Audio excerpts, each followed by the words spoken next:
இங்கே பார்க்குற இந்த காளையார்மங்கலம் பூமாத்தாள் ஊரணியுடைய படிக்கட்டுகள் சுமார் 70 ஆண்டுகளுக்கு முன்னதாக கட்டப்பட்டது. பேனாரீனா வானாயினா அங்கம்மாள் என்பவரால் கட்டப்பட்டது. பேனாரீனா வானாயினா அங்கம்மாள் என்பவர் ரங்கூனிலிருந்து வந்த காரணத்தால் ரங்கத்து பிள்ளை என்று அழைக்கப்படுகிறார்.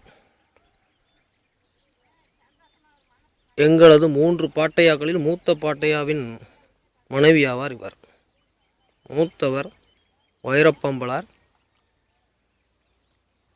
இரண்டாவது வைத்திலிங்கம்பலார், மூன்றாவது சுப்பிரமணியம்பலார்.